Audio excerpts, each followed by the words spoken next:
Welcome to MINDSHOCK. This is your host, Bruce McGuire, and today we are taking a look at the finally released Epstein client list documents, or some of them have been released, obviously not all of them.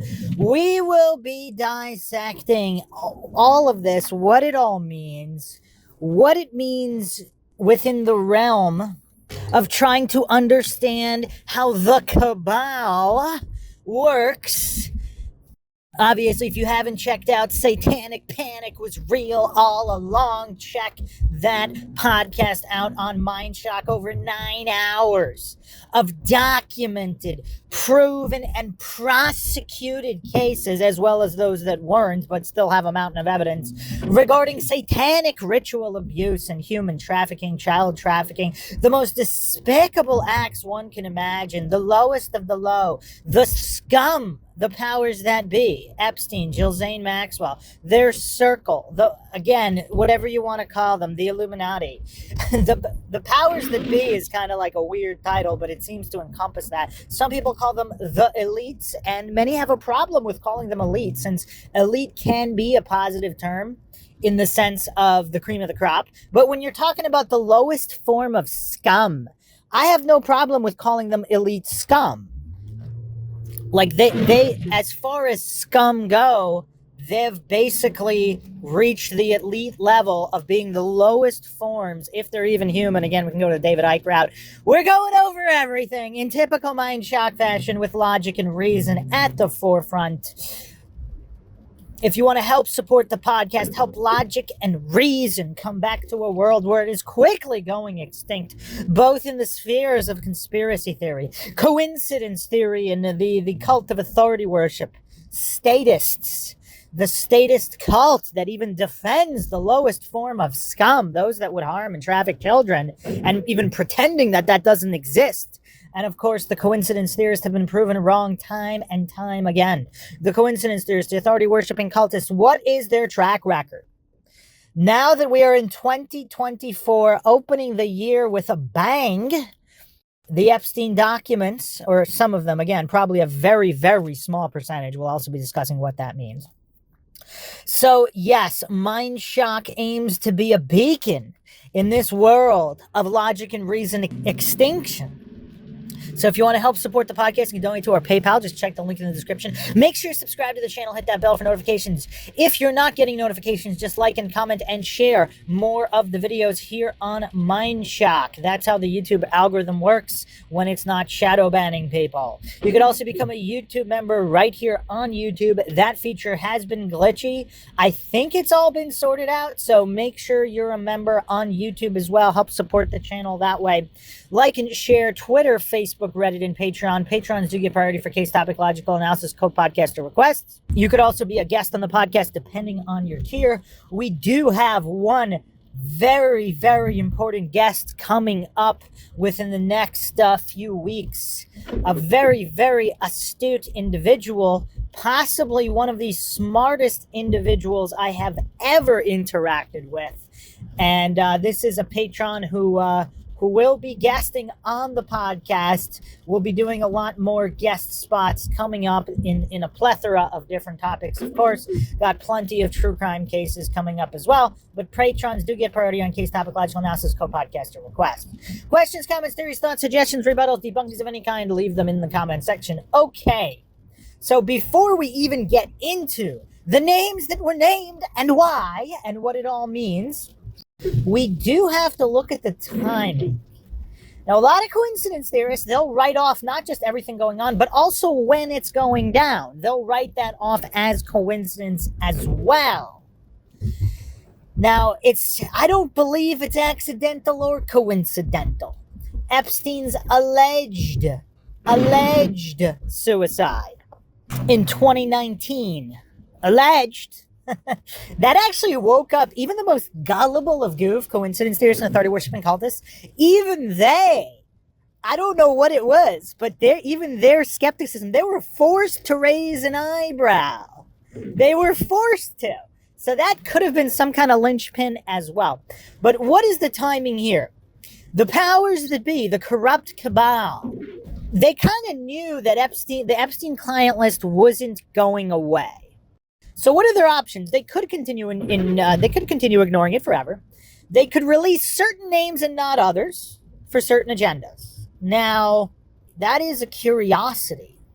And then, of course, we do have to dissect Donald Trump's, the Donald's, role in all of this. Now, obviously, he knew Epstein. Now, the exact nature of their relationship is obviously up for speculation. Some believe that Donald Trump was not in the know regarding Epstein's shady dealings, or at least the ones that included trafficking human beings and exploiting them. Now, this guy, obviously, could have been into many other criminal enterprises, possibly Donald Trump involved or even complicit in some of them. But is human and child exploitation where the Donald draws the line? And if so, is that why Donald actually banned Epstein from his estate? There was a whole expose on this, because a lot of goofs hallucinate that Donald had to be in on it with Epstein. Now, obviously, they ignore Bill Clinton. So Bill Clinton on the list, to no one's surprise. Old Billy Boy, the Billmeister, none other than Bill Clinton himself. Is anybody surprised that his name was revealed? Prince Andrew as well. So it's actually kind of curious. So, like, what is the track record of coincidence theorists? Because coincidence theorists and authority worshipping cultists, they were bootlicking all over the internet, claiming that the list was fake. Prince Andrew would definitely not be on it. Bill Clinton would definitely not be on it. That those are just the made-up ramblings of so-called conspiracy theorists, aka critical thinkers. That it was all made up. So now, time and time again, the conspiracy theorists are just vindicated at just about every turn in every conspiracy theory. Just about, obviously not all of them, but some of the big major ones. I mean, this is just pure insanity. This is just pure insanity. And by that, I don't mean untrue. It's just like, it's bonkers. You got Prince Andrew, and there are some that on there that might kind of be a little bit surprised. I mean, George Lucas named, and again, these names are all public now, all court-ordered, released documentation. You can find them on whatever, Time Magazine, all the mainstream media newspapers online. This is no longer speculation as of January 2024. I mean, I don't know how many coincidence theorists out there are just having conniptions right now at just the vindication of conspiracy theorists. Now, RFK Jr. might surprise some people as well. I mean, yeah, that's a curiosity. But Prince Andrew, Bill Clinton, not really that surprising. Now, Hillary Clinton also named, aka Killary. So the Clintons are named. Now, obviously, Hillary was also Secretary of State under Obama, so you know the implication there. And then, of course, the Bidens, not named, which if the Bidens were on the real list, or maybe they will be leaked at some point, who knows, whatever the agenda is. If there does become a pivot point in the agenda, perhaps they will sell the Biden crime family down the river the same way they're appearing to with the Clinton crime family. Magician David Copperfield also on the list, which is curious. So I'm not going to go on a big aside here. Perhaps I'll do a dedicated episode. But there is a theory that magicians, or at least the good ones, did make some kind of a deal with the devil. There's some kind of satanic occultism involved in some of their so-called magic. We're not going to go down that rabbit hole for now. Leonardo DiCaprio also named, to almost nobody's surprise. Stephen Hawking on the list.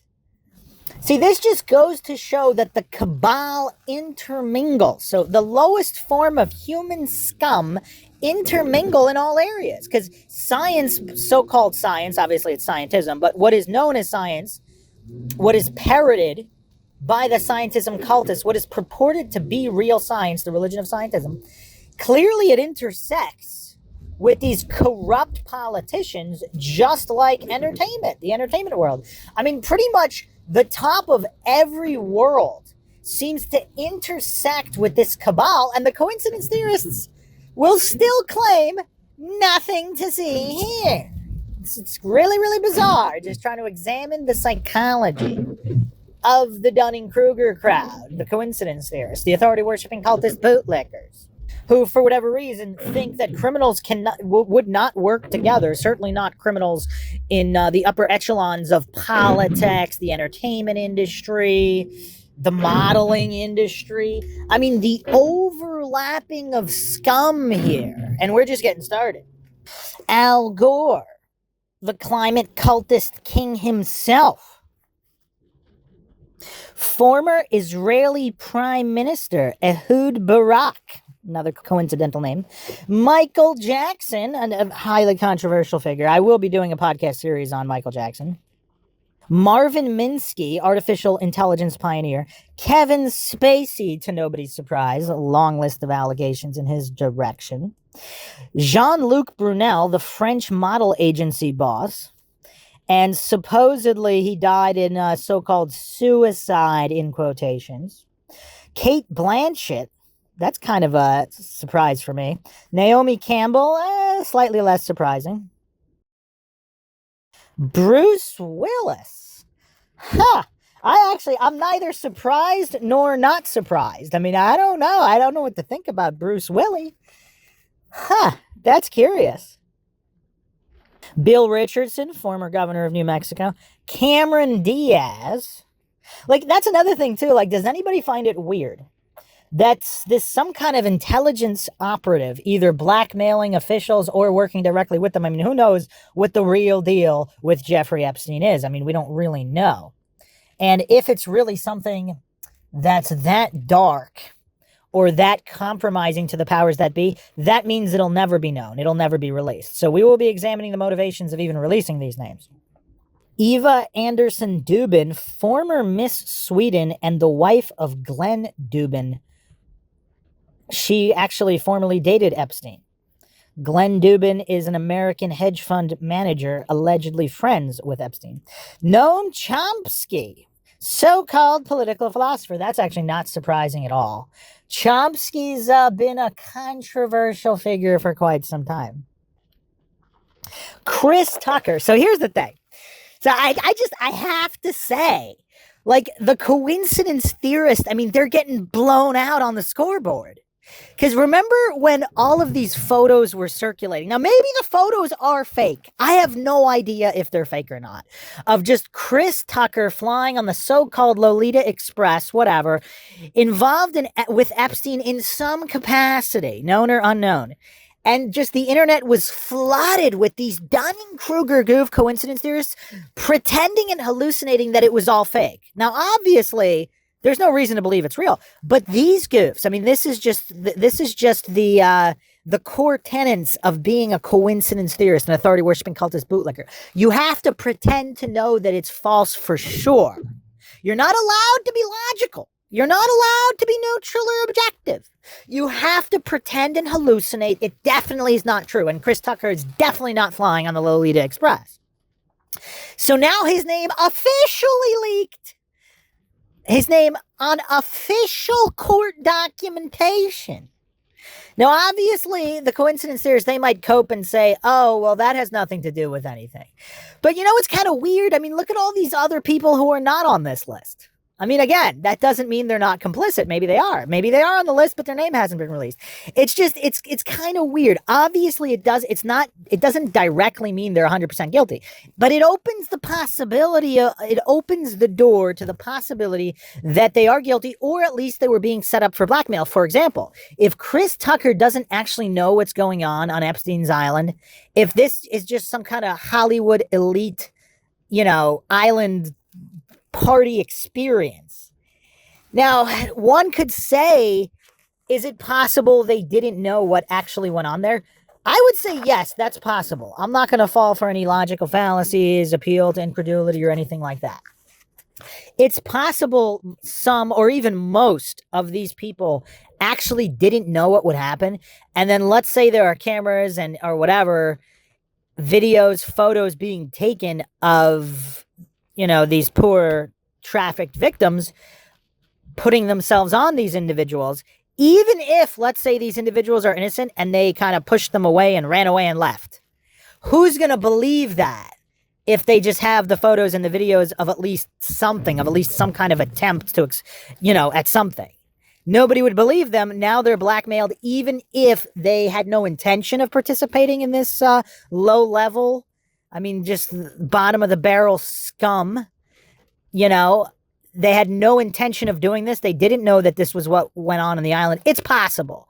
But the main point here is all the goofs, that were hallucinating and pretending that Chris Tucker could have never been on the list. I don't know why I'm focused on Tucker here. I just happened to see some social media outrage that the coincidence theorists were pretending that it was made up that Tucker was on the list and that he obviously was not on the list. Some would also say, what was with his whole thing of finding religion and leaving Hollywood? Was that after one of these visits to Epstein Island? Who knows? Again, I'm not claiming anything is true or untrue. For the Dunning-Kruger crowd, I will say it again. This is MINDSHOCK. The motto here, of course, is the only thing we know for sure is that we don't know anything for sure. I do not claim anything is true or untrue. These documents could all be faked. Even though they're released by the court, they're all officially recognized. They're being reported on all mainstream media. Doesn't mean they're true. Maybe these people were set up, or maybe it is true, maybe it is legit, and maybe the list is far greater than will ever be released. The Chris Tucker that we got now is Epstein Island Chris Tucker. Not Smokey. Epstein Island Chris Tucker. Epstein Island Chris Tucker. The former director of the FBI, Louis Freeh, is also on the list. A couple of celebrity hairstylists, Frederic Fekkai and his son Alexandra Fekkai. Also, what's kind of curious, a lot of these people who made accusations toward Epstein or other Epstein clients, they're on the list, which means there's a direct connection with Epstein here. Because people were saying if they made it up and let's say they made it up and they never actually had any contact with Epstein. Well, now this list gives more validity to the possibility of truth to their claims because this proves that there was some kind of connection, legitimate connection. And somehow create a blackmail situation because he knew they were investigating him, also unknown. Even chiefs like Michael Ryder, Detective Joe Recarey, a lot of these people are on the list. Also, individuals who claim they were abused by both Epstein and Prince Andrew, also while minors. Lex and Abigail Wexner. What kind of name is Les Wexner? But anyway, this is the former CEO of Victoria's Secret. Now, here's a weird overlap. So you have the former, and supposedly, did Epstein do his books? What is up with some of these weird relationships? And just even, if you haven't checked out the David Hasselhoff podcast, and no, as far as I know, David Hasselhoff, the Hoff is not on the list. I just wanted to bring up the Hoff because I did a podcast on MINDSHOCK with JR on David Hasselhoff on just his prolific nature. The amount of different things the Hoff has done, from acting to music to, he's just radio shows. He's just done so much. And it's almost like Epstein's also one of these prolific individuals, obviously on the scum side, not on, the good side. The fact that he was just involved in so much. Were there clones of Epstein? So is he some kind of intelligence asset while also being involved in all these different capacities for all these different people in all these different industries? This guy gets around, all while managing one or more islands and different estates all over the world. It's just weird, the amount of stuff this guy was into and the amount of supposed blackmail he was executing on all these different individuals. Vicky Ward is on the list, the investigative journalist who claims she was blocked from covering Epstein's business while working at Vanity Fair. Various doctors, physicians, and psychiatrists. It's kind of curious because some of these, there are multiple physicians and psychiatrists who treated alleged victims, those claiming that they were abused. All of these doctors and physicians are on the list. What does this mean? This is one of the darkest subjects ever, obviously. But, can it really be that blatant that Epstein and Maxwell Ghislaine Maxwell. They knew that they were being accused. There were leaks, whatever, in law enforcement. And so they make an effort to blackmail every single doctor that came in contact with these people that were blowing the whistle on them? Is that what's going on here? I mean, that's just dark. I mean, that's like such a level of just the audacity to do this. I mean, it's not like it was one doctor. There's multiple doctors here on the list. I mean, we're looking at, I don't know, somewhere around 10 doctors, physicians, and psychiatrists who are treating. I mean, it's just insane. It's just absolutely insane. So regarding Trump, so let's talk Donald Trump and his potential role in all of this, because this is also highly controversial.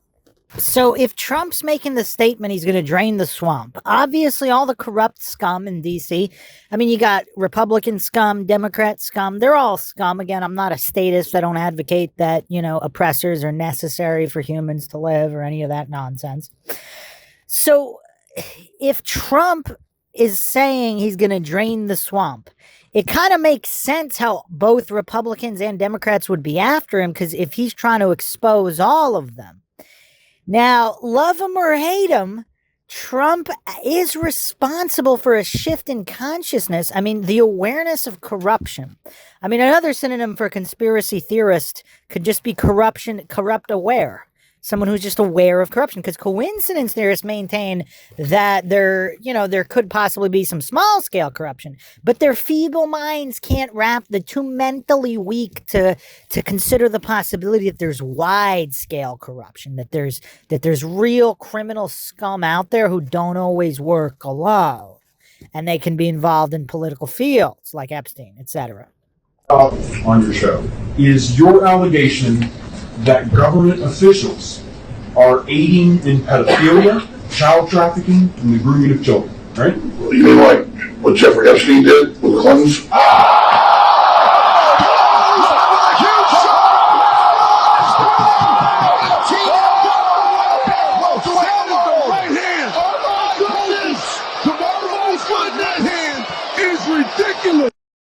So if Trump basically, he would be hated by everybody. I mean, what's that old meme? I know it's a meme, but it's kind of funny. They're not really after me. They're after you. I'm just in the way.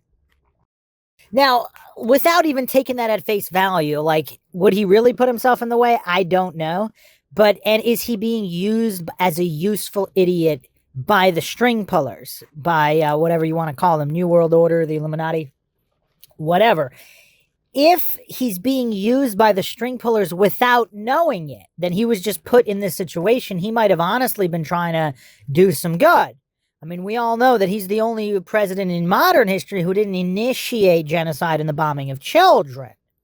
I mean, Obama was dropping a bomb, every 20 minutes? I mean, he's authorizing executions of underage U.S. citizens without trial or charge. I mean, it's just the genocidal scum in the Obama, Clinton, and Bush families. I mean, it's just absolutely insane what they did to not only the U.S., but the rest of the world. And then there are still goofs that are crying over Republican versus Democrat. And there's another meme, not to bring up random memes, but if they get you thinking, they're a good thing. I mean, a lot of goofs think memes aren't true. I mean, if there's a meme of 1 + 1 is 2, I mean, that's a good meme. It's true, represents reality.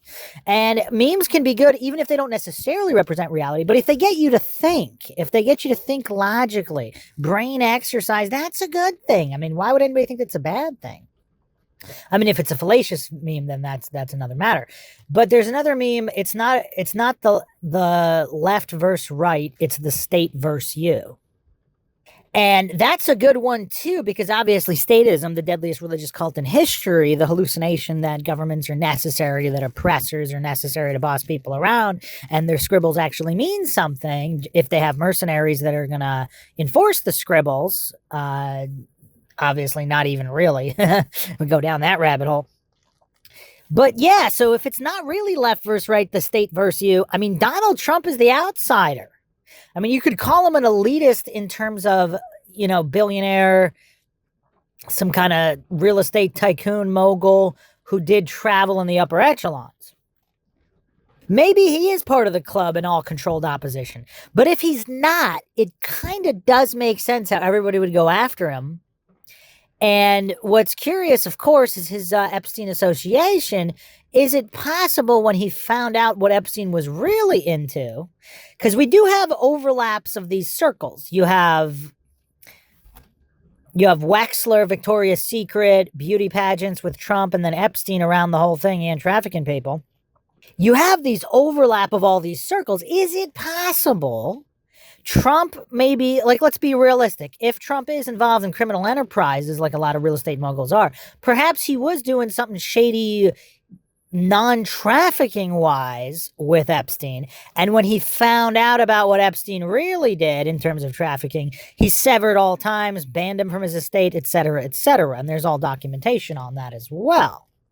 Is that what really happened between Trump and Epstein? And now they're trying to, obviously, Trump could be, that would be a legitimate name on the client list if they had some kind of business prior to all that. That doesn't automatically mean, of course, that Trump is directly involved in any kind of trafficking. So obviously a lot of the TDS crowd, they're not going to even consider that possibility. Again, I do not claim anything is true or untrue. I'm just putting out food for thought. We're logically going over many different theories, many of which are mutually exclusive. No positive claims being made here of guilt or innocence of anybody. But if that's true, it would make sense how, they would leak the name, leak the list with him on it. Now, if Joe Biden really is a close Epstein associate, he's the current president. They wouldn't, even if he's on the list, they probably wouldn't release that name. Until, of course, he's not president, just like with Clinton. So, yeah, I mean, that's a curiosity. Would anybody really be surprised? Because how many more of these releases are there going to be? So there have been several different batches of documents released. I mean, who knows how long this is going to go on? It would be really insane if this went on for months and months and months. But let's say, if they pivot the narrative and they don't want Biden installed for the next term. So if they're going with somebody else, will they use Biden? Because Biden would make a pretty good fall guy. I mean, just for ramping up inflation to record highs, living conditions for the average American worse than during the Great Depression with inflation and all that. And so, basically, it's like, obviously Obama did a lot of damage. Biden's kind of putting the nail in the coffin of America. If you're just looking at, just look at inflation. I mean, this doesn't even have to be that much of a political thing. Let's just look at the numbers of inflation, what you can or cannot buy versus what you could have bought decades ago. I mean, it's a slide. It's been a slide for many, many decades now. And the exponential jump with Biden is also very alarming. I mean, Obama was a huge jump as well because he racked up more debt than every president in history combined. Not to mention bombed a ton of children. So, yeah, I mean, Obama really ramped it up. And then Biden comes in with the nail in the coffin on the inflation side. So, yeah, I mean, who knows what's really going to happen. But if they do a hard pivot, Biden would make a convenient fall guy. Because they could just say, oh, this guy with dementia, he couldn't be controlled or whatever. And all this bad stuff happened. And even if they want to install another Democrat, non-Trump, they could use Biden as the fall guy. And if Biden's name shows up on future released Epstein client list documentation, would anybody actually be surprised? Again, even if his name was on there and released, that still doesn't mean he's definitively guilty. Again, I do not claim anything is true or untrue. So, yeah, I mean, just all of these points one would have to logically consider, which obviously a lot of people are not. What does it all mean? Why is it being released now? Again, it's almost like Trump kind of started this spiral of awareness. Again, you could completely think he's the most incompetent guy. You can, if you're, a bloodthirsty Democrat, you might really take offense that he didn't initiate any new wars bombing children. You might take offense to that. I mean, bloodthirsty Democrats, I mean, they like their wars. And obviously bloodthirsty Republicans too. That's why all these major crime families like the Clinton, Bush, and Obama crime families, they've all made a ton of money on the business of war. It's not really a partisan issue. That's why you got to see statism for what it is, not this divide and conquer Democrats versus Republicans, which a lot of goofs fall for. And so yeah, I mean, that's what we have here. A lot of names released so far. What does everybody think of just, it's almost like a never ending stream. I mean, I might do a podcast on Weinstein, but I mean, is that even really necessary now? Because like with all these Hollywood circles, you have DiCaprio on the list. You have George Lucas on the list. You have these big Hollywood hitters on the list. And at the time, I mean, Chris Tucker was one of the highest paid actors at the time, back in the late 90s, early 2000s, coming off of the Rush Hour movies. I mean, that's really crazy. You know what would be really crazy if Jackie Chan's name came up on the list? That'd be wild. This podcast obviously isn't about Jackie Chan, but yeah, I mean, Jackie Chan's been shilling for China pretty hardcore since the handover. So it's kind of, yeah, it's a little weird. It's a little weird. So yeah, I mean, just a giant L for all the coincidence theorists pretending a lot of these names were faked. I mean, there were fake images, of course, of court documents, but it's actually kind of curious because a lot of names on those fake court document images being circulated the past couple years, they turned out to be on the real list. So what, I mean, that's a curiosity, is it not? I mean, just the track records of so-called conspiracy theorists versus coincidence theorists. I mean, this is just absolute blowouts. And the thing that the mentally weak coincidence theorist crowd just, again, I don't know if they're just that much, if they're just that severe narcissists. Because conspiracy theorists don't want to be right. They want to be wrong. Because they don't want this kind of evil existing in the world. I mean, even just the images of Ghislaine Maxwell at Disney and all these things, like obviously all the stuff coming out about Disney and just endless corruption and trafficking, missing children. I mean, obviously, that does need to be a podcast on its own because apparently Disney did pay out quite a lot of money to keep a lot of these cases under wraps. And it's just mind-shocking, if you will.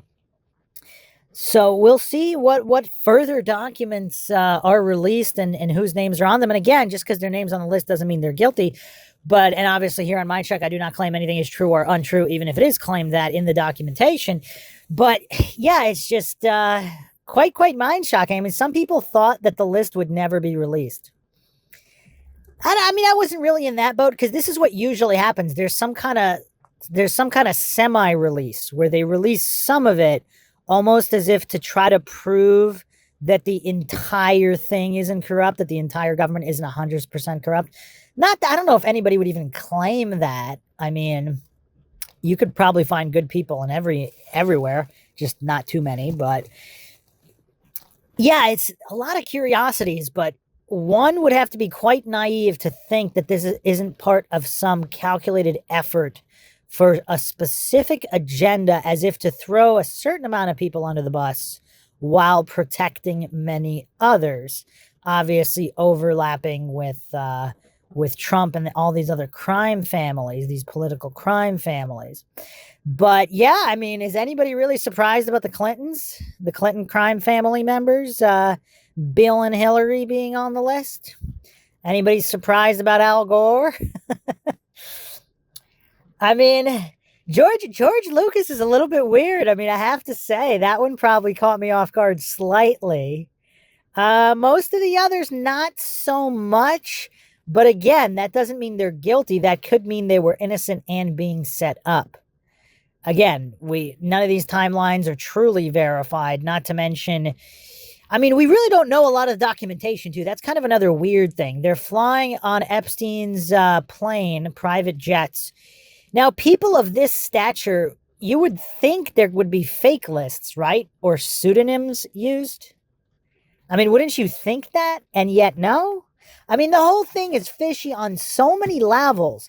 Now, if there were truly big heavy hitters, I mean, if they really think they're untouchable, perhaps they wouldn't use a pseudonym. On the other hand, if they're being ultra cautious, maybe they did. So maybe there are plenty of other big Hollywood A-listers involved their names will not appear because they didn't use their name. Or why would Epstein's own private jet be the only one flying into his island? I mean, clearly you could have other private jets going there. So, or nearby and then go over by helicopter or boat or whatever. I mean, there's a lot of different ways to get somewhere. So let's not fall for any of these false dichotomies, trichotomies, or quadratities. Don't fall for any logical fallacies out there, people. Stay vigilant. Believe nothing. Don't trust anybody. Or as I like to say, distrust and verify. Because trust is earned. Why would you trust the most corrupt entities with just history of almost nothing but lies? Why would you do that? Who would do that? Why? That's not very logical. So that's it for now. All the mind shockers can drop their own thoughts and theories on what is going on with Epstein, what the release of all these documents even mean, the role of the timeline in the release, which might be ongoing with further documentation released, what everybody's predictions are for what's going to happen as a result of all of this. I mean, yeah, it's tough. It's tough, but we are now in 2024. It's going to be an interesting year to say the least. Hope all the mind shockers out there found another edition of the Mind Shock podcast interesting and informative. If you want to help support the podcast, you can donate to our PayPal. Just check the link in the description. Make sure to subscribe to the channel. Hit that bell for notifications. You can also become a YouTube member right here on YouTube for access to exclusive streams and chats. Help support the channel that way. Like and share Twitter, Reddit, Facebook, Patreon. This is Bruce McGuire signing off. Catch you guys next time.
Welcome to MINDSHOCK. This is your host, Bruce McGuire. Today we're taking a look at a fascinating topic, which is really weird, especially now, 2024 and onwards. People are still blaming victims. It's a weird thing. I mean, there's 3 categories that we're going to go over, and nobody really talks about the 3rd category.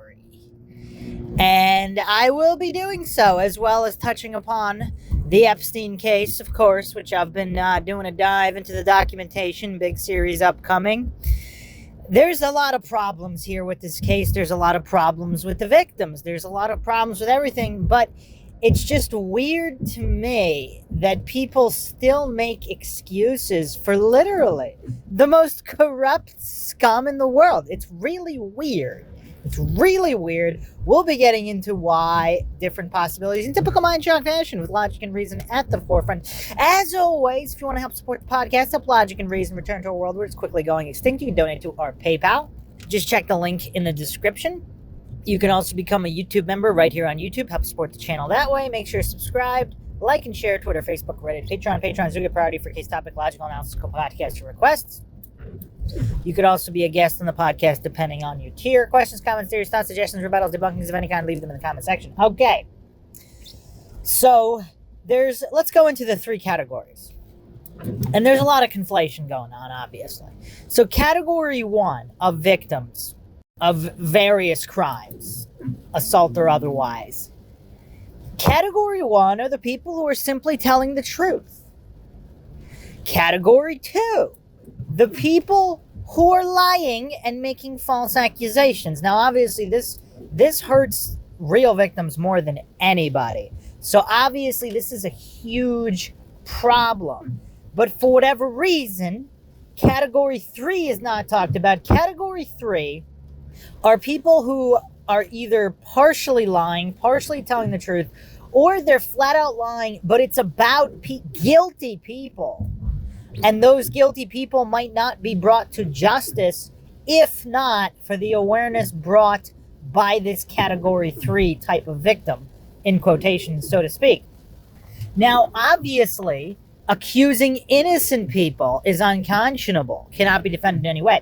But when you're accusing corrupt scum, for example, Epstein, Maxwell, Ghislaine Maxwell, Jeffrey Epstein, when you're accusing these corrupt scum, who they've already been convicted to some extent of certain cases, if there's so many more victims out there that, let's say, are not willing to speak for whatever reason, I mean, mostly understandable, right, depending on their ages, etc., just the severe trauma, trying to get on with their lives, not wanting to rehash and not wanting their lives threatened, or a lot of people are ending up dead, surrounding some of these high-profile individuals. So it's understandable they might not want to come forward. So can we really hold it against it? I know it can theoretically be ethically dicey, but for those that think, for example, Virginia Giuffre is lying, or she somehow willingly accepted the so-called duties of being this kind of escort, prostitute, whatever, even though she was under the age of 18. I mean, it's actually kind of disgusting. I was really surprised how many people actually attack her. Are these all shills? I don't know. I don't think they're all shills. Some of them are saying she knew exactly what she was doing, etc., etc. And I'm going to get into that in a second. But before we get into that, let's say even if she was lying, if her lies bring these despicable, corrupt scum to justice, or at least some kind of justice, whether Epstein's dead or alive, whatever, bring awareness to this and save countless other potential victims. I mean, I really have trouble saying that that's problematic. And if you've read her account through the documents, I will actually be uploading an audio version of that. It's very difficult to get through. Now, it just seems very, very, it's difficult for me to believe. You can call this an appeal to incredulity, logical fallacy, if you will. It's difficult for me to believe that there's not truth in there. Now, whether or not that was her lived experience or somebody else's, there are so many little details. There's so much truth ringing through her documents, her memoirs that were included in the document. And a lot of those details and accounts have been confirmed by other parties. So it's not just her. But let's say, for the sake of argument, let's say she made it all up. And it brought awareness to these corrupt scum that are obviously guilty of many other deplorable crimes. And it's bringing them to justice because there's so many other real victims. I mean, who out there can actually hold it against her? I mean, wouldn't she even deserve all of those settlements, the millions of dollars, whatever, just for preventing countless other victims, even if she's lying? Now, to clarify, I do not believe that she's being untruthful. Now, one could argue she could have been pressured to embellish, to name certain names and not others, which that's obviously very, very relevant, and we do need to get into that. But even if she's 100% lying and none of this happened to her, if it's bringing guilty, corrupt scum to justice, I mean, it's kind of hard to have a problem with it. Now, again, if she was accusing innocent people, that's completely different. That's unconscionable. That's going to hurt so many others. That's not what we're talking about. So this third category of so-called victims that maybe they're not giving a 100% truthful account, or maybe they're giving someone else's account. They know for sure certain parties are guilty, and they know for sure that there were crimes committed, and they're kind of saying it as their own account, but it's really someone else's who's not willing to come forward. If that's gonna bring about justice, like as long as they're 100% certain the party is guilty. I mean, obviously that's a big if, but if that if is satisfied, I mean, I don't know, like, can anybody have a problem with that? So now let's get into another issue, just victim blaming, and the issue. I mean, I really think it's a problem to blame Virginia no matter what. Let's say at age 17, she really did want to travel the world and she was willing to do all these things. So there's a few layers of problems here, especially with Prince Andrew. So one commenter actually pointed out that the current sex criminality acts in the UK as of 2003, so her ordeal was pre-2003, there was, I believe, at least 3 incidents alleged. One in London, one in New York, and one at the island in the Virgin Islands. So, which all have different ages of consent, which is not even relevant, and I will explain why. So in London, the age of consent is 16. So this is non-prostitution consent. This is non-commercial sex acts. Okay, so that's not what's being discussed here. New York is 17, again, for non-commercial sex acts. Virgin Islands is 18. So even if you want to argue that no money ever changed hands between any parties on any of this, and that she was just this enamored 17-year-old with Prince Andrew, at least one of those incidents is blatantly illegal, even without the commercialization of the act or acts. Because she cannot, in the Virgin Islands, you cannot give consent under 18. So there's at least one of these incidents is criminal. Now, I'll explain why they're all criminal. Because even under the UK law, you cannot get people to prostitute themselves if they're under 21 until the 2003 Act, which lowered the age to 18. But pre-2003, which is the Virginia Roberts Prince Andrew allegation, it was 21 at the time. Furthermore, there's multiple other criminalities at play here, including coercion or having power, exerting power, influencing power over those being prostituted. For example, flying them all over the world and giving them a ton of money. That's a lot different than someone just, a random teenager being enamored with somebody and having some kind of an affair or relationship. That's a completely different situation. It is also a crime to provide your residence for the prostitution of individuals under 21 to 2003, and then that would be under 18 post 2003. And there's actually even separate in the criminal code for pre 2003. There are also separate crimes. It might actually be in the current code. I actually haven't even, other than the age being lowered from 21 to 18, I haven't gone all the way through it. But the old code at the time of Virginia's allegations, it was the old code, which there's actually separate crimes for women prostituting individuals under the age of 21 is also illegal. So those are separate.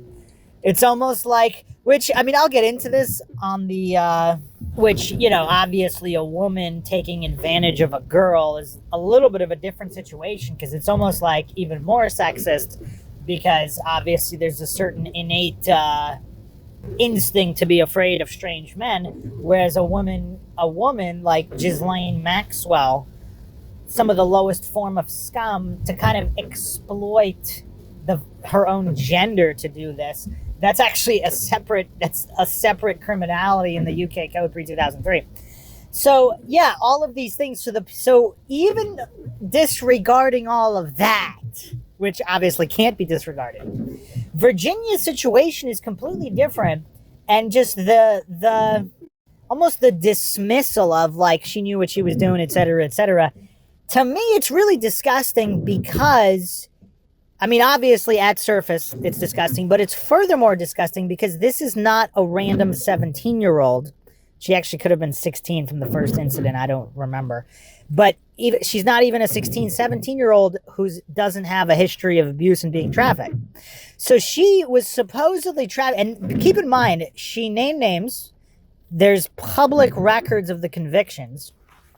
So she's made claims that seem to be verified from all official sources and not listed as allegations, unlike, you know, some of these allegations against Prince Andrew. They're still listed as allegations. So she apparently there was some kind of abuse and she ran away from home. And she lived as a runaway in and out of foster homes, which is also, again, alarm bells ringing there. But she was picked up by Ron Eppinger, known and convicted trafficker. So she was trafficked under Eppinger from age, again, there's some dispute. There's so many documents that haven't been released in connection with all this. So from her own so-called memoirs, she put 13, but it might have been 14. Either way, this 13 or 14-year-old was trafficked already. And then she's rescued in an FBI raid. Now, keep in mind, all the documentation between her and the FBI and what has been reported in all mainstream sources and newspapers, the FBI has not refuted any of this. And that's a bold claim to make. Do people think she's lying about everything with Eppinger, which was supposedly all verified by the FBI? Because a lot of things she said were verified. The people also think that Prince Andrew photograph is fake. Maybe it is. But supposedly, that photograph was also listed on evidence recovered from Epstein's home. And there's also reference to some kind of verification that it's not fake, either a film negative or whatever. And I think they have all the details exactly on where the film was developed and even the timestamp on the back of the photograph.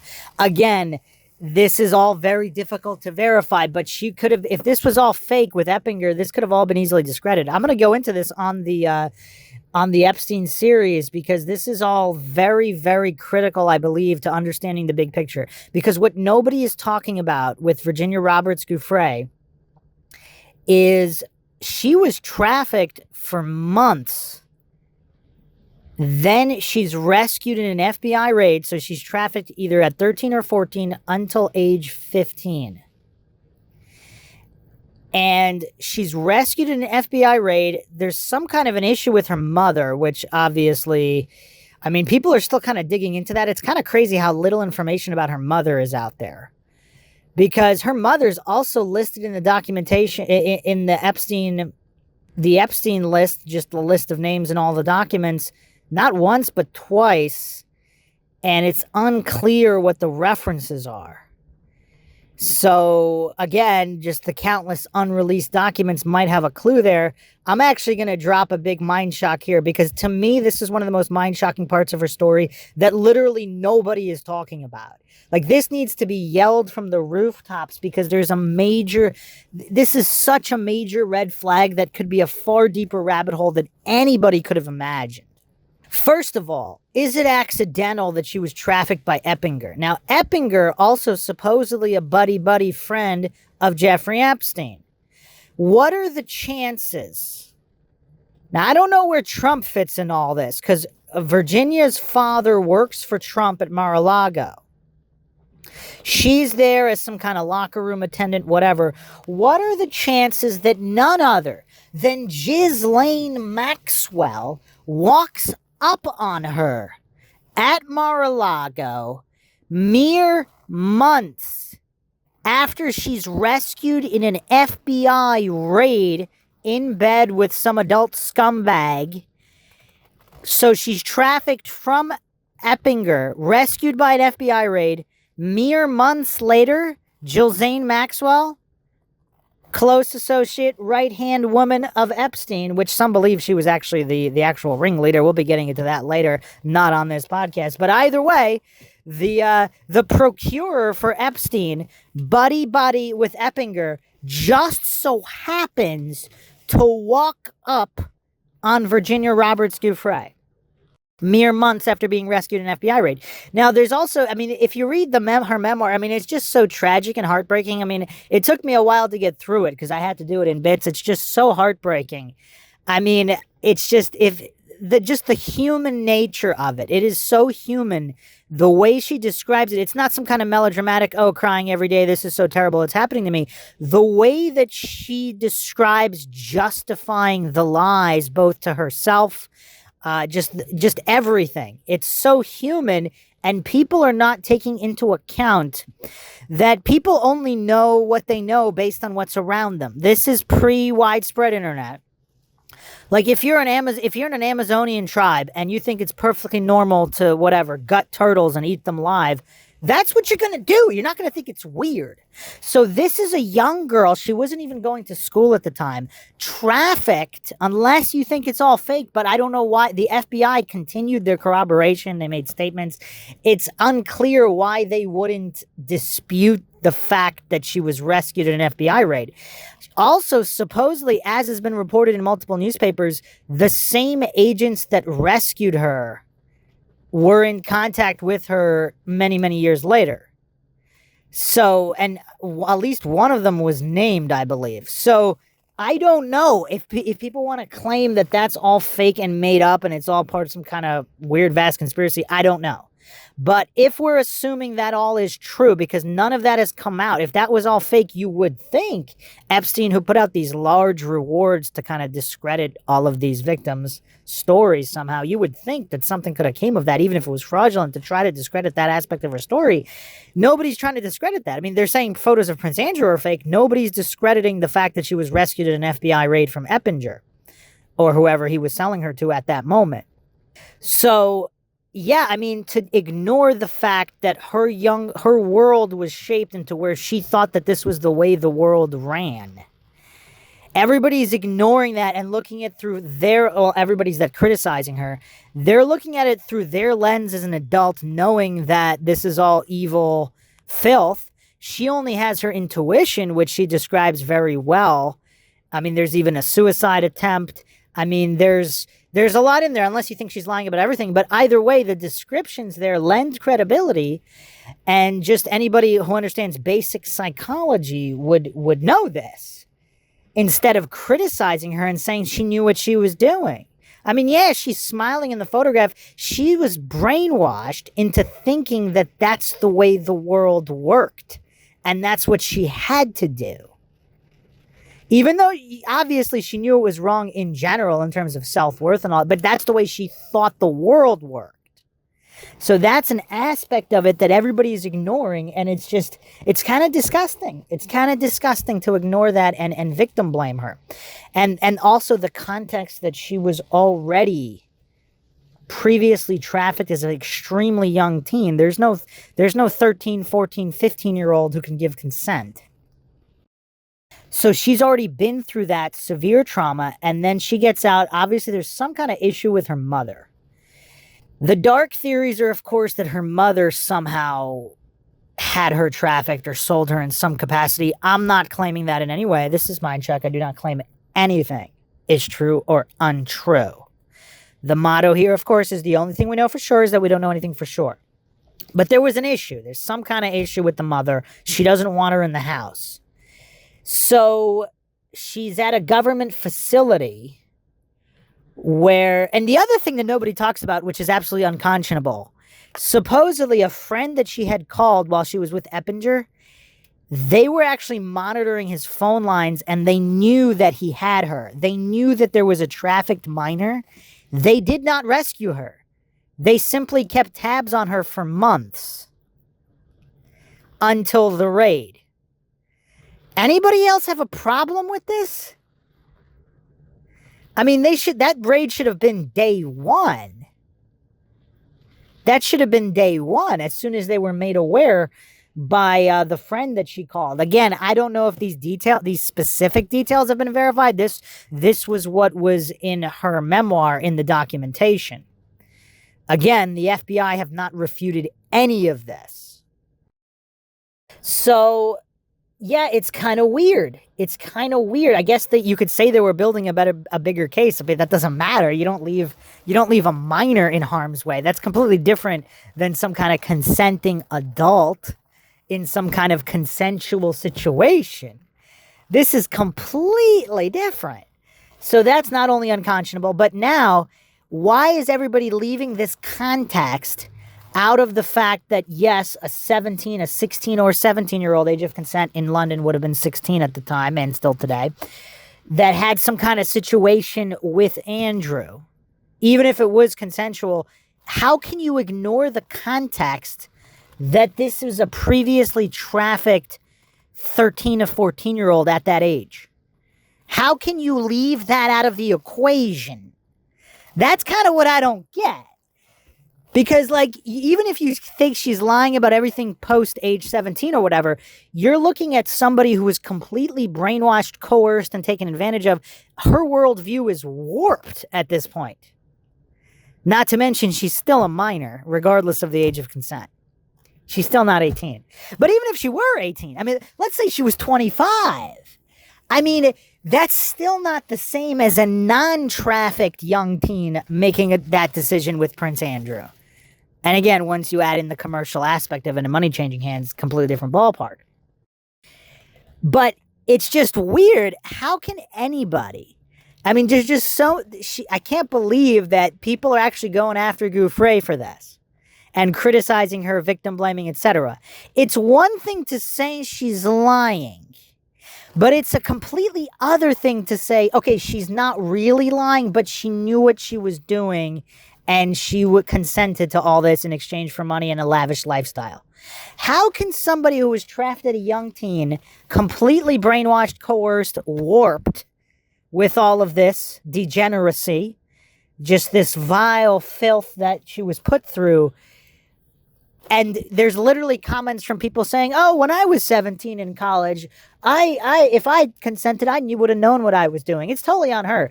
Completely ignoring that they would have been a normal, well-adjusted, whatever, 16, 17, 18-year-old, and not trafficked we're talking about somebody that was trafficked by a known trafficker, rescued in an FBI raid. Now, back to the other issue I have, one of the biggest red flags in her entire case. So, I don't know, whatever it was, 6 months between being rescued in an FBI raid, then she's put into a government facility for however long before she runs away from the facility and goes back home. And then her dad gets her a job at Mar-a-Lago. Jill Zane Maxwell, the closest associate of Jeffrey Epstein, buddy with Eppinger, who she was rescued from being trafficked.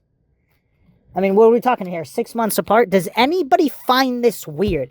Am I the only person who's not a coincidence theorist here? Is that a bridge too far? I mean, can it be that coincidental that she's trafficked by an Eppinger Epstein's friend, then all of a sudden she's trafficked by Epstein. 6 months apart. Now, whether you want to say Trump's Mar-a-Lago location where she's working is also part of a bigger coincidence, conspiracy, whatever, fine, you can say that, whatever. I'm not going to get into Trump for the purpose of this podcast. But is it coincidental she's going from being trafficked by Eppinger to Epstein? Does anybody find that coincidental? Am I the only person? Why is nobody screaming this from the rooftops in regards to Epstein? Everybody's talking about all this other stuff, which, again, they should be. Wexner, all the, Bill Gates, all these other scum. I mean, that's fine. They should be. But are we really going to ignore, is it like the coincidence stack from her being trafficked? I mean, I don't care what anybody says. Age 13, 14, 15? No. You can't say she knew what she was doing. And you also can't say that somebody that was that severely traumatized would know what they were doing a mere few years later. 1 or 2 years later. You can't. How can you say that in good conscience? Unless you say she's lying about everything, that Eppinger situation didn't happen. I mean, there are court documents in that case as well. Let's move on to the last issue here is people are saying, oh, she's not credible because she took payoffs. Here's the thing. She deserves if even 1% of what she alleges happened to her, she deserves far more payoffs than she's gotten. I mean, I don't even care how much she's gotten. I mean, you cannot restitute something like that. I mean, they can pay her forever. It will never make up for what happened to her, if even 1% of what she says is true. Furthermore, if you allege 0% of what she says is true, I think she still deserves the money because she's exposing these corrupt, evil, guilty scumbags, if she knew that they were guilty, or even, let's say she didn't know, but it launched that investigation, which, of course, innocent until proved guilty in a court of law, which a lot of these individuals have been convicted in a court of law. We're not talking about innocent people who are never named in anything. That's not who we're talking about. She's putting the money into her foundation and charities and helping victims of trafficking. She's doing far more good with that money. So even if you want to say she's 100% lying, I mean, I still don't see the problem with those payoffs. How do the payoffs prove that she's lying, though? Because if she's telling the truth, why wouldn't she have taken those payoffs, especially if that money is going to help not only previous victims, but preventing future victims? Like, it's kind of crazy to me that there's people that actually have a problem with all of this. I mean, it's really weird to me. It's really weird. I mean, we're talking about known corrupt scum. We're not, again, if these are innocent people, that's a completely different conversation, but that's not what's going on here. Now, there is the issue of why is she naming some of these big, huge names and not others? So that's kind of what I brought up in a poll on the MINDSHOCK. If you look at the community tab on YouTube, I don't know, some people might not even look at that. We do a lot of polls and discussions there. And that was one of my actual options for the poll, is if Virginia Giuffre is part of some kind of controlled leak. Because apparently, so she escapes from the clutches of Epstein. And again, anybody that knows anything about psychology, no, they weren't holding her at gunpoint. But it felt that way to her. This isn't rocket science. They were exercising coercion and control over her, even though technically you could say physically she could have ran away. And eventually she did end up doing that. So she goes to Thailand, meets her future husband, escapes to Australia. Now, this is all consistent with someone who's telling the truth. She wants nothing to do with America anymore. So she lives this quiet life in Australia. She actually, according to all this documentation brought forth by, not from her, but from these various different mainstream news outlets, I mean, we're not talking tabloids here, major newspapers are all saying that she actually refused to get back to even the FBI when they first contacted her regarding Epstein. And then X amount of time later, when there's multiple cases being built or whatever, she does decide to cooperate, but it's almost like it was pulling teeth to get her to cooperate. This wasn't someone who wanted media attention and immediately, at the first sign of anything, tried to make money off all this. Now, if she's accepting payments, if she's fearing for her life and accepting payments from Maxwell, Epstein, whatever, it's come out that there were some other kind of payoffs earlier. Why wouldn't she? I mean, how does that discredit her in any way? I don't get that. I really don't get that. I mean, is she not entitled to not only every penny, but far more? Again, what they took cannot be replaced by money. So, but why wouldn't she? How does taking the money discredit her? I don't understand that. Because there's a lot of comments, again, these victim blamers, these people bashing her. It's just weird to me. It's weird to me because even if she's making it all up, there's a net good here in exposing these corrupt scum. So I just don't get the hate. And then, of course, again, I don't think she's lying. Maybe embellishing, maybe a controlled leak where she was told, listen, we're not going to kill you by the powers that be or whatever. We're giving you full permission to name people, to name these people, as long as you never, ever mention these other people. And someone in her position, what do you expect her to do? I mean, obviously, it's better to hold some people accountable than none, right? Again, how does any of this discredit her? I don't get it. And not just her. Like in other cases, like what is with the victim blaming and the victim bashing? I don't get it. It's almost like people rightfully bashing wrongful accusers. These criminals that make up charges just because they're mad or whatever. And they're kind of, they're allowing that just and rightful criticism to spill over into, this third category of people who might possibly not be saying 100% the truth, but they're still doing a net good and exposing truly guilty, corrupt scum. So that's, I guess that's the main issue there. So what's really going on in this case? I mean, it's tough. It's really tough to dissect. Obviously, I'll be doing an Epstein deep dive. It's just, it's really tough to get through. I mean, the last point I'll make here regarding her memoir, her story. I mean, I'm a writer. I like to read a lot. I will say it is very difficult for me to believe that someone could have written that who didn't experience at least some of it. Because, I mean, there's so many books out there that are literally about this subject. And when you read them, it's just that human element isn't there. That realism isn't there. That self-talk isn't there. Unless you want to make the case that she didn't really write it. Because if she didn't really write it, someone else did, and it's fake, okay, maybe. But for someone in her position, I mean, yeah, there's a lot missing about her early life, like the root cause of issues with her mother and all of that. So, yeah, I mean, a lot of problems. But yeah, definitely one of the most shocking revelations to normies anyway. I mean, obviously, Alex Jones has been screaming about this for a really long time. I mean, there's just so much weirdness here, and the bootlickers are just really disgusting. The bootlickers of these scum, like, even if you want to say, okay, some of these people are lying, is it really that surprising that some of these scum would do this? I mean, that's kind of the thing. Is it really that? I mean, for a normie bootlicker, I mean, maybe, I guess, from authority-worshipping cultists who just can't believe that the royal family is anything but good. I mean, it's just kind of weird. I mean, some of these bootlickers, I mean, it's just weird. Just really weird.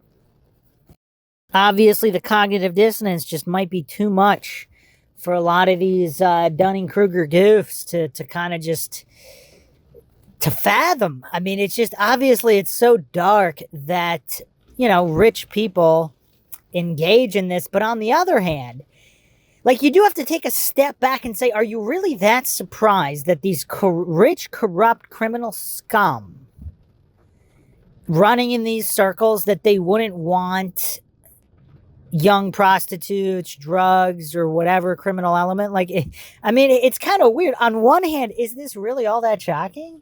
Like, why are people jumping to, oh yeah, everybody's just lying all the time? I mean, that's not necessarily a bad position to have. Obviously, the burden of proof is on positive claims in general. But to just immediately take the side against the accuser, I mean, it's one thing to not believe or disbelieve. Neutral position is perfectly fine. But to vehemently take position against some of these victims and or alleged victims, it's kind of weird. There's definitely moral questions to doing that. But that's all I really wanted to go over here. There's, 3 categories, not 2. There are definitely 3 categories of victim/alleged victim. And unless, I mean, really, there's really no reason to ever victim blame. I mean, yeah, you can say some people should have had more awareness. Some people should have had more responsibility per se, like some random guy walking around with a gold Rolex in a bad part of town in the middle of the night. You know, you could say, yeah, he could have been smarter. Yeah, sure. But I mean, come on, ignoring, like, let's say he had a mental disability and he didn't know any better. Completely different situation, right? Completely different situation. Now, I'm not equating people who have been trafficked having mental disabilities. I'm just saying their view of the world and ability to give consent, or whether it even matters that they want to do what they're being asked to do. I don't think that even really matters. Because once you reached a certain state of coercion and brainwashing, that doesn't even matter. So, like, why are people, like, talking, like, speaking out so negatively about some of these victims / alleged victims? It's weird. It's really weird to me, especially in the case of Virginia Giuffre. Like, I do not get all the hate and vitriol thrown her way simply because she made these allegations. I mean, most of it, I think, is because of the allegations against Andrew. People don't seem to be really that pissed off about anybody else she named. I mean, from what I've seen online. Are people just bootlicking the royal family to this degree? And even making excuses again that she was of the legal age in London. But that's not the whole picture at all, because money's changing hands. She's not 21. And even if she were 21, how do you ignore the history of trafficking and just the trauma and everything that she went through up to that point? If it's true, of course. Again, we're talking about actual prosecutions in the case of Eppinger and Epstein even. So, like, it's not like this is all pulled out of nowhere with nothing to substantiate it and zero evidence. Yeah, it's tough. This is tough. I mean, this is really one of the most mind-shocking things. Again, I've mentioned this on the first Epstein podcast. If you haven't checked that out, check that out on the Epstein client list being released and the timing of everything. But obviously, this is going back many, many years. Giuffre was first contacted supposedly in 2007 by authorities investigating Epstein. So Giuffre filed her civil suit May 2009. So again, this isn't even, it's not like this is brand new, but obviously there's an ongoing release of documents, client list, and more. Where is this all gonna end up? I mean, I don't know. The MindShock listeners, obviously, feel free to give your input here. We will obviously be examining more of this, but just to round this out, I just don't get how people can just hate on some of these victims, even if they're lying. It's just a weird thing to put your energy into hating these people. It's just weird to me. I don't know. It's weird. Hope everybody found another edition of the MindShock podcast interesting and informative. If you want to help support the podcast, you know, to our PayPal, just check the link in the description. You can also become a YouTube member right here on YouTube. Help support the channel that way. Make sure you're subscribed. And if notifications aren't coming up, just like and comment on more videos. That's how the YouTube algorithm works. Like and share, Twitter, Facebook, Reddit, Patreon. Questions, comments, theories, thoughts, suggestions, rebuttals, debunkings of any kind, leave them in the comment section. This is Bruce McGuire signing off. Catch you guys next time.